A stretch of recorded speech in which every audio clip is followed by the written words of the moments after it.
네, 오늘의 주제 저희 파랗거나 퍼렇거나 파란색과 희망 우울로 한번 잡아봤는데요. 그래서 오늘 색상은 파란색인 거죠? 네, 빨주, 노초, 이제 파까지 어느 순간 왔네요. 네, 어쩌다 보니 5회차가 되었네요. 네. 어쩌다 보니 열심히 했죠, 네, 저희. 열심히 했죠. 알겠습니다. 뭔가 날씨에도 굉장히 맞는 색상인 것 같아요. 좀 시원한 느낌을 주고.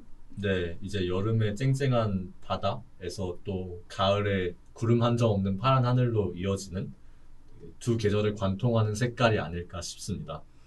그처럼 되게 파랗거나 퍼렇거나 해서 나온 것처럼 파란색은 희망이나 우울이라는 감정과도 다 연관이 되어 있는 것 같아요.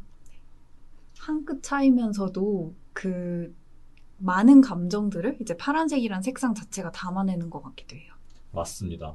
그 예시로 저희를 주변에 감싸고 있는 다양한 분야들에서 또 파란색이 어떻게 활용되는지를 볼 수 있을 것 같은데요. 우선 청춘이라는 표현이 있죠. 네, 있죠. 청춘이신가요? 스스로 그렇게 느끼진 않지만 이제 아마 외부에서 봤을 땐 청춘이 맞겠죠? 네, 10대와 20대를 부를 때 종종 쓰는 표현들 믿기진 않지만 청소년, 청년, 청춘과 같은 단어들 속에는 항상 푸를 청자가 들어가죠. 뭔가 앞날이 무궁무진할 것 같은 너흰 청년이니까 할 수 있어 라는 메시지가 있는 것 같은 청색 긍정적인 아우라에 물들일 것만 같은 이미지를 갖고 있는 것 같아요.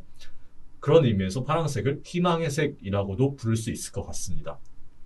푸른색이 또 이제 우리나라 말에서는 파란색도 의미하고 초록색도 조금은 의미할 때가 많아가지고 그 이제 새싹이 돋아나는 거라든지 이제 풀이 이렇게 돋아나는 뭐 식생이 화려한 그런 모습을 드러내는 걸로 이제 청춘이란 단어를 많이 쓰는 것 같기도 합니다. 맞습니다. 푸른 강산, 푸른 소나무 할 때도 청록색에서 초록색 그리고 파란색까지 전부 포괄하는 개념이긴 한 것 같아요. 두 번째는 이제 네, 미국으로 넘어가서 네, 우울의 파랑으로 넘어가 보고자 합니다. 여기 보이는 레이 찰스 같이 어떤 재즈 뮤지션들 기원이 된 블루스. feeling blue라는 표현이 있죠. 그 영어에서도. 그래서 좀 멜랑콜리한 느낌이라든지 좀 약간 침체된 그런 느낌을 feeling blue라고 많이 표현을 하는데 이런 식으로 우울감이랑 파란색을 연결짓는 경우가 언어 속에 있는 것 같기도 합니다. 맞습니다. 또한 입체주의로 유명한 20세기 화가 파블로 피카소에게 있어서도 파란색은 자신의 공허함과 우울감을 표현하기 위한 적절한 색이었습니다. 우리는 이를 피카소의 청색 시대라고 부르는데요. 1901년부터 1904년까지 그가 파리에 거주하면서 친구 카를로스 카사게마스의 자살의 영향을 받아 음울한 소재, 매춘부, 거지, 알코올 중독자 등을 짙은 청록과 푸른색으로 그렸던 시기였습니다. 유명한 작품으로는 여기 보이시는 것과 같이 1901년작에 압생트를 마시는 사람도 있죠. 분위기 전반이 굉장히 좀 침체되어 있고 어둡고 그렇네요. 네, 맞습니다. 그러면 교육 이야기로 조금 넘어올까요?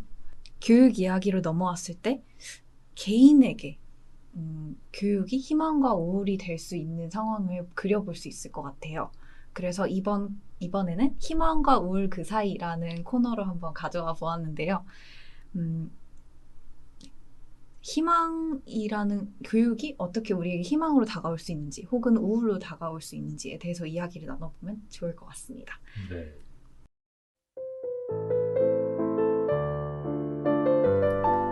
전 사실 지금까지 항상 우울이라는 거를 희망의 부재로 여겨왔던 것 같아요. 고등학교 때 입시를 치르면서 너무 심각하게 막막할 때 다른 때는 그래도 좀 견딜만 했는데 희망이 없나? 라는 생각이 좀 스치듯이 드는 순간 너무 무기력해지고 동시에 진짜 두려워지더라고요. 그래서 내가 뭔가를 했을 때 그 어떠한 긍정적인 변화도 없을 거라는 생각이 들 때, 뭘 해도 안 될 거라는 생각이 들 때, 진짜 깊은 우울에 빠지게 되는 것 같았어요. 그래서 정말 약간 늪에 빠지듯이 기분이 침체되고 아무것도 하기 싫고 그런 상황이 잠깐씩 있었던 것 같기도 합니다. 실제로 그 정신의학에서 말하는 질환으로서 우울증의 주요 증상 중 하나가 무기력함, 자존감 저하 같은 것들이 있어요. 이런 식으로 희망이 없을 때, 즉 내가 원하는 방향으로 나아갈 수 없을 때 우울이 나타난다는 생각이 듭니다. 그런 의미에서 이번에 원하는 방향으로 나아갈 수 있도록 하는 동기라는 개념을 가져와 봤습니다. 희망의 부재로서 어떻게 우울이 나타날 수 있는지, 그리고 이 우울에서 좀 벗어나기 위해서 동기를 어떻게 부여할 수 있는지, 이런 식의 이야기를 이어나가도록 하겠습니다.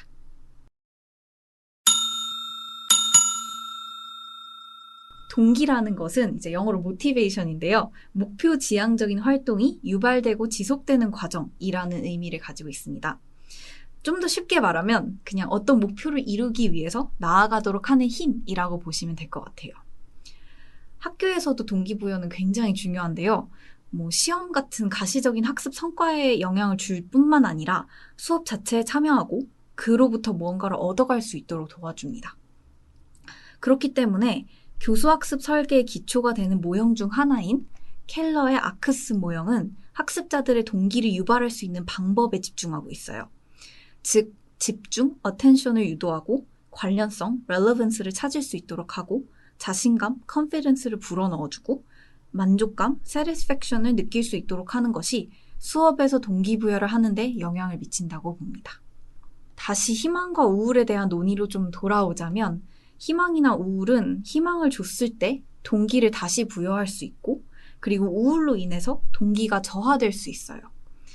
예를 들어서 통제감이나, 그러니까 내가 상황을 좀 조절할 수 있다는 그런 느낌, 혹은 자율성을 느끼지 못할 경우에 자신감이 떨어지고 무력하게 느껴질 수 있잖아요. 그래서 이런 것이 계속 지속되고 내가 조절할 수 없고 내가 뭔가 변화를 줄 수 있는 상황이 안 되고 그 상황에서 부정적인 자극이 계속 주어지면 학습된 무력감, 즉 learned helplessness로 이어질 수 있습니다. 학습된 무력감이라면 그 파리가 일정 높이 이상 못 뛰어오르는 그거 말씀이신가요? 네, 아마 맞을 것 같아요. 저는 이제 쥐가 이제 물속에 머리를 이렇게 집어 넣었을 때 한동안은 빠져나오려고 하지만 일정 시간 이상이 지나면 통제할 수 없다고 생각하기 때문에 그냥 포기한다? 이런 얘기라든지, 아니면 그 코끼리를 어릴 때부터 같은데 말뚝에 메어두면 나중에 커서도 해봤자 안 될 거라고 생각을 해가지고 굉장히 적은 구속으로도 그냥 이제 도망치지 않도록 한다는 이야기로 들었던 것 같아요. 네. 저 벼룩을 잘못 말한 것 같은데 확실히 좀 무서울 것 같아요. 더 이상 바뀔 거라는 희망이 완전 없어진 상태라면 애초에 변화를 위해서 필요한 어떠한 행동도 그 어떤 도움이 있다고 해도 그걸 받지 못하는 상황일 테니까요. 네, 맞아요. 그래서 이거를 이제 마이어와 셀리그만이 연구를 했었는데 이분들은 이제 개들을 대상으로 해서 연구를 진행했더라고요. 근데 이 연구를 보고 이제 인간의 트라우마에 연결을 지은 것이 이제 반델콜크라는 학자분이셨어요. 근데 여기 가져오진 않았지만 이런 식으로 계속해서 좀 부정적인 자극에, 그리고 내가 조절할 수 없는 자극에 계속해서 노출이 된다면 그러면 나는 이 상황에서 어떻게 할 수 없어 라고 느끼면서 우울감에 빠지고 무력감에 빠지고 동시에 트라우마를 얻게 되어서 나중에 일상생활에 어려움을 겪을 수 있다는 점을 지적하고 있었습니다. 그래서 이렇게 자율성이 완전히 뺏기는, 내 힘으로 아무것도 하지 못하는 상황에서는 학습된 무력감과 트라우마가 생기는 것 같아요. 좀 소설이나 책에서 비슷한 사례를 생각해 본다면 그 죽음의 수용소에서라는 책 혹시 들어보셨나요? 네, 명작으로 알고 있고 그 유대인 수용소 당시의 얘기를 다룬 거 아닌가요? 네, 맞습니다. 그래서 빅토르 프랑클이라는 분이 이제 쓰신 책인데 이게 영어 제목이 Man's Search for Meaning이에요. 그래서 삶의 의미를 찾는 것에 대한 이야기를 하고 있는데 여기에서 삶의 의미를 놓치는 순간, 그러니까 나의 목적성, 내가 무언가라도 할 수 있다는 믿음, 그 희망을 놓치는 순간 완전히 그냥 끝나버린다. 삶이 끝나버린다. 라고 얘기를 하고 있더라고요. 네. 그래서 그 수용소 속에서도 희망을 놓치지 않는 사람들이 끝까지 살아남았다. 이런 얘기도 하셨던 것 같아요. 소설 속에서도 1984에서 보시면 조지 오웰의 1984에서 보시면 윈스턴이 끝까지 어떻게 버티려고 하다가 이제 진짜 더 이상 내가 할 수 있거나 빠져나갈 수 있는 기미가 보이지 않는다. 이제 희망이 보이지 않는다라고 하는 순간에 포기하면서 이제 깊은 좌절에 빠지고 그걸 통해서 이제 세뇌를 당하게 되는 그런 상황이 그려지기도 하고 또 서부전선 이상 없다라는 소설 같은 경우에도 뭐 이제 그 되게 유명한 장면이 하나 있는데 유명한지는 모르겠어요. 저만 유명하다고 느낀 건지는 모르겠는데 네. 이제 그 트렌치 안에 들어가서 이제 상대편 병사 중에 죽어있는 병사랑 트렌치에 둘만 남은 거예요.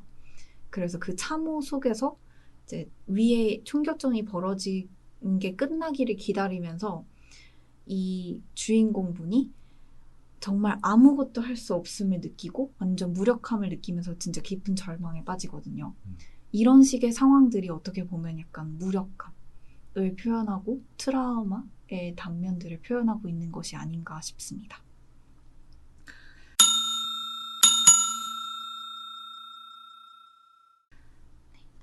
그런데 동기에도 종류가 있습니다. 그래서 어떤 동기는 이제 그 활동 자체가 즐거워서 혹은 그 활동 자체가 뭐 도움을 주기 때문에 하게 되는 경우도 있지만 이제 부모님이나 선생님이 시키셔서 마지못해 책상 앞에 앉아 있는 경우도 많죠. 그래서 제 얘기를 네. 하시는 것 같아요. 저도 좀 이거 쓰면서 좀 찔렸어요. 저도 모든 것이 내재적 동기에서 출발하진 않았던 것 같아서 네.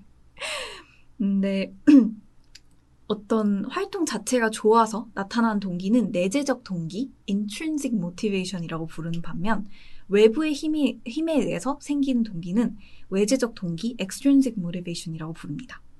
그런데 이런 내재적 동기와 외재적 동기는 완전히 분리된 게 아니라 연속선상에 있다고 해요. 그래서 이제 외재적 동기에서 시작하더라도 계속해서 좀 더 조금씩 더 자율성을 부여하고 내가 무언가를 적극적으로 해나가는 방식으로 활동이 변하게 되면 이것이 나중에는 내재적 동기로 이어져서 그래서 이 활동 자체가 좋아서 하게 되고 그를 통해서 좀 더 이제 뭐라 그래야 될까요? 좀 더 발전적인 성장으로 이어지는 활동에 참여할 수 있다. 그런 식으로 더 몰입을 할 수 있다. 이런 식의 이야기를 하고 있었습니다.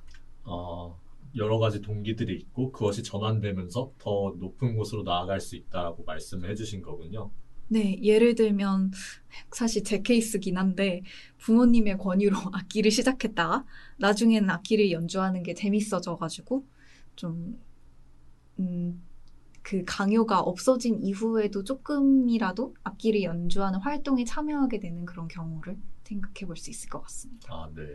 반대로 저는 그런 강요의 문턱을 넘지 못하고 이제 그대로 악기와 절연을 해버린 안 좋은 사연도 있으니 확실히 이런 동기에서 동기로 전환될 때 매우 숙련된 그리고 상대방을 존중하는 방식으로 이루어져야 되지 않나 생각해 봅니다.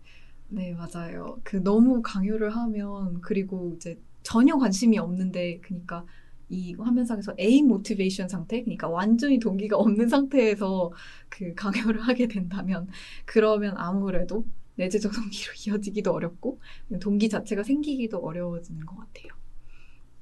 그래서 대시랑 라이언은 자기결정성 이론에서 외재적 동기가 내재적 동기로 이어질 수 있다고 말하고 있는데요. 외재적 동기로 했던 활동들이 점점 내면화되고 자신이 선택하고 조절할 수 있는 부분들이 되면서 내재적 동기로 이어질 수 있다고 합니다. 특히 이 내재적 동기를 유지하는 게 굉장히 중요한데 그 내재적 동기를 좀 이루는, 형성하고 있는 그 세 가지 자기결정의 욕구들이 충족되어야 한다고 해요.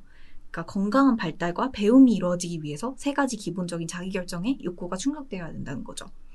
이 세 가지 욕구는 유능성, 자율성, 그리고 관계성 욕구입니다. 주어진 환경에서 잘하고 싶은 욕구, 그러니까 유능성, 스스로 필요에 따라서 환경을 바꾸고자 하는 욕구, 그 자율성, 그리고 소속되고 좀 다른 사람과 유대감을 느끼고자 하는 욕구인 관계성 욕구가 충족될 때 내재적 동기가 유발될 수 있다고 합니다. 이 세 가지는 모두 환경과 개인의 상호작용에 초점을 두고 있고 좀 환경 속에서 유동적으로 스스로의 힘에 의해서 변화할 수 있는 가능성을 중심에 두고 있는 것 같아요. 변화가 가능하다는 희망, 이것이 무기력에서 벗어나거나 배움을 추구하는 데 핵심이 될 수 있겠다는 생각이 듭니다. 어쩌다 보니 저희 러닝메이트의 핵심 메시지랑도 연결이 될 것 같긴 한데 네, 네. 많이 들어주세요. 이런 좋은 메시지를 전하고 있습니다. 네. 되게 흥미로워요. 부경님은 지금까지 본인이 항상 우울을 희망의 부재라고 여겼다고 말씀하셨는데 저는 약간 그 상황이 반대인 것 같네요. 저는 희망이나 행복을 누리는 때를 그 우울함이 없는 상태로 학창시절 내내 규정했었던 것 같아요. 공부를 열심히 한다면 성적이 안 나와서 우울할 일이 없을 테니 행복할 것이다. 인간관계에 적극적으로 임한다면 친구가 없어서 슬플 일이 없을 테니 희망을 품을 수 있을 것이다. 그래서일까요? 저는 군대 가기 직전 2학년 1학기, 벌써 2년 전이 된 그 학기가 가장 행복했던 것 같습니다. 어차피 군대 가기 직전이니 인간관계 때문에 고통받을 일도 없고 성적에 연연하며 걱정할 일이 적었고 지금 뭘 해도 새 출발을 할 수 있을 것이라는 마음속 한편의 안도감도 있었으니까요. 물론 군대 가기 전날은 무척 심란하긴 했지만요. 평정 혹은 안정이야말로 행복에 이르는 길이라고 믿은 쾌락은 고통의 부재라고 말한 에피쿠로스 얘기를 그런 의미에서 꺼내보고 싶습니다.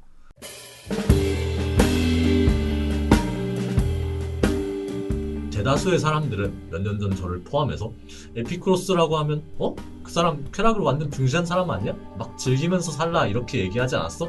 라고 반응하시더라고요. 헤도니즘이라고 불리는 네, 것의 맞습니다. 창시자시다 보니까 그런 얘기가 많이 나오는 것 같아요. 그게 틀린 말은 아닌데 쾌락이라는 단어가 가지는 의미의 결이 사뭇 다르기 때문에 정확하다고도 말할 수 없을 것 같아요. 이런 오해는 영단어 Epicurean에서도 찾아볼 수 있습니다. 캠브리지 사전에 의하면 이 단어는 getting pleasures from food and drink of high quality 라는 뜻의 형용사인데 한마디로 미식과 사치를 즐기는 속성이라는 뜻이죠. 에피쿠로스에게 있어 우리가 추구해야 되는 쾌락은 오히려 삶 전체의 조언과 관련된 것입니다. 실제로 에피쿠로스는 자기 친구나 어떤 동료와의 관계를 중요시하고 물질적인 소유를 하는 거에 그렇게 집착을 하지 않았다고 해요. 그러니까 후대 사람들이 그 사람이 미식가라고 생각하는 거는 상당히 잘못된 구속이라고도 할 수 있죠. 일시적인 유튜브를 이제 보면서 느끼는 그 일시적인 즐거움, 12시간 연속으로 본 뒤에 몰아치는 회의감과 자책감이라는 고통을 느껴야 된다면 유튜브를 볼 때의 쾌락이 결국에는 바람직하지 않은 거죠. 왜냐하면 그거 이상의 고통을 받게 되어 있으니까요. 미래의 나에게 미뤄두는 습관이 딱 그 맞죠? 사례라고 볼 수 있을 것 같네요. 지금 당장의 쾌락을 취하기 위해서 미래의 나에게 전가하는 모습 저에게 매우 낯설지 않습니다. 그래서 너무 익숙해서 슬프네요. 네.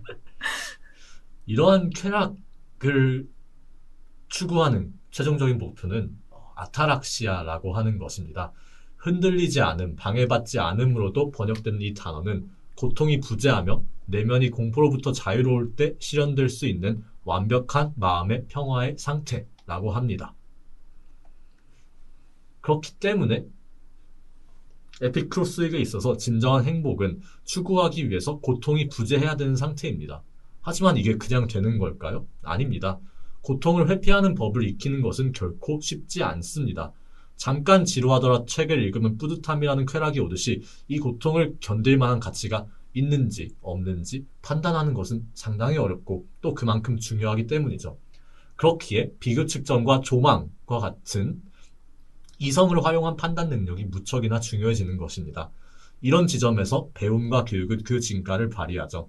어떤 고통은 받아들이고 어떤 고통은 피할 것인지, 어떤 고통은 내가 성장의 에너지로 승화할 것인지를 결정할 수 있게 해줌으로써 배움은 우울을 극복하고 행복으로 나아가는 길을 열어준다고 생각합니다. 방금까지 개인의 행복이나 우울감과 관련된 교육에 대한 이야기를 해보았는데요. 부경님은 좀 어떤 생각이 드셨나요?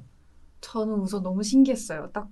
저는 우울을 희망의 부재라고 보았는데 병준님은 그 희망을 우울의 부재로 보셨다는 상반된 그런 의견이 신기했고 또 그 기저에 있는 이론들을 살펴보는 것도 굉장히 흥미로웠던 것 같습니다. 사실 부경님과 다르게 제가 정확히 이거에 맞는 철학자를 가져왔는지는 솔직히 모르겠어요. 그럼에도 불구하고 유사한 점이 있다 정도로만 받아들여 주시면 감사할 것 같습니다. 사실 저도 마찬가지입니다. 근데 정말 딱 잘 맞는 것 같아요. 저도 처음 이야기를 들어봤을 때 에피쿠로스까지 생각을 못 했었는데 듣고 보니까 진짜 생각보다 가까운 곳에 이, 이 색다른 입장을 뒷받침해준 이론이 있다는 생각에 너무 신기했습니다. 네. 사실 동기 이론이라는 것도 진짜 동기를 유발시키고 좀 희망으로 다가가는 쪽에 가까울 수도 있어가지고 완전히 들어맞진 않지만 그냥 재미있기 때문에 네. 의미 있고 오늘의 주제와 좀 연관이 된다는 점에서 저희 둘 다 이야기를 들고 온 것 같습니다. 그렇군요. 어떻게 세상을 바라보는지 이 관점의 차이가 또 어떻게 저희의 삶에 영향을 끼쳤는지 한번 곱씹어보면 재밌을 것 같아요. 저는 그렇기 때문에 좀 부정적이고 일단 뭔가 해낼 것을 해치워야 되고 방해물이 없어야지만 제가 행복할 수 있겠다는 일종의 그런 삶 속에서의 결벽증이 생긴 게 아닌지라는 좀 후회도 가끔 들긴 합니다. 저는 반대로 너무 무모하게 낙천적인지 계속 이제 가능성만 보고 정작 이제 현실적인 생각들을 잘 하지 못한 점은 없는지 좀 반성해보는 계기가 된 것 같습니다. 네, 네, 그럼 좋습니다. 지금까지 저희는 개인의 희망과 우울이 되는 교육에 대해서 이야기를 했었는데요. 다음에 저희는 파라코 퍼런 교육의 역할, 사회의 희망과 우울이 되는 교육에 대해서 또 다른 이야기로 찾아오겠습니다.